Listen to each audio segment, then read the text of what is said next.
നമസ്കാരം. 6 ആഴ്ചക്കിടെ ഇന്ത്യയിൽ ആദ്യമായി ഫിസിക്കൽ ഗോൾഡ് ഡിസ്കൗണ്ടിൽ വിറ്റിരിക്കുകയാണ്. രൂപയുടെ മൂല്യം കുറഞ്ഞതും ഡിമാൻഡ് മിതമായതുമാണ് കാരണം. ഇന്ത്യയിലെ ആഭ്യന്തര വില കഴിഞ്ഞ ആഴ്ച 74,852 രൂപയായി കുറഞ്ഞിരുന്നു.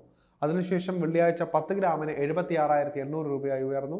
രൂപയുടെ മൂല്യം റെക്കോർഡ് താഴ്ചയിലേക്ക് ഇടിഞ്ഞതിനാൽ തന്നെ ജ്വല്ലറികൾ പർച്ചേസുകൾ നിയന്ത്രിച്ചിരിക്കുകയാണ്. രൂപയുടെ മൂല്യത്തകർച്ച ഇറക്കുമതി കൂടുതൽ ചെലവേറിയതാക്കുന്നുണ്ട്. കഴിഞ്ഞ ആഴ്ച $ഡോളറിനെതിരെ രൂപയുടെ മൂല്യം 84.75 എന്ന എക്കാലത്തെയും ഏറ്റവും താഴ്ന്ന നിരക്കിലായിരുന്നു.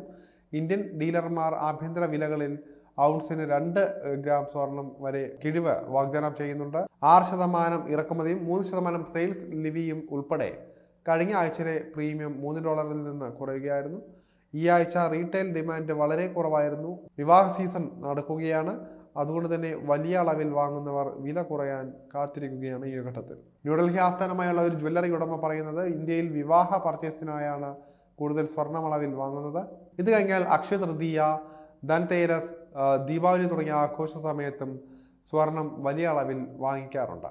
ഈ സമയങ്ങളിലെല്ലാം ആഭരണമായാണ് സ്വർണം എല്ലാവരും വാങ്ങിക്കുന്നത്. ആഭരണമായി സ്വർണം വാങ്ങിക്കുന്നത് ചിലവേറിയ പ്രക്രിയയാണ്.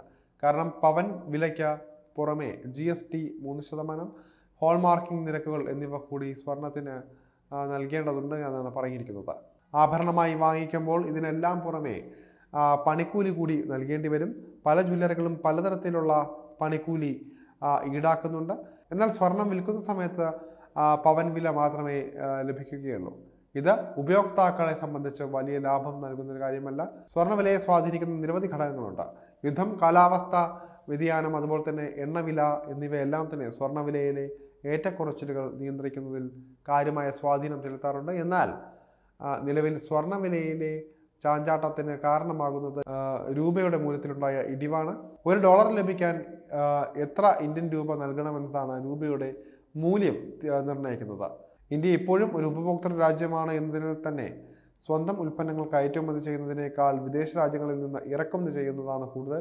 രൂപയുടെ മൂല്യം കുറയുമ്പോൾ ഇറക്കുമതി ചെയ്യുന്ന ഉൽപ്പന്നം ലഭിക്കാൻ കൂടുതൽ രൂപ നൽകണം. സ്വർണം ഇന്ത്യ ഇറക്കുമതി ചെയ്യുന്നുണ്ട് എന്നതിനാൽ തന്നെ ഇതിന് ചിലവും കൂടുന്നതായിരിക്കും.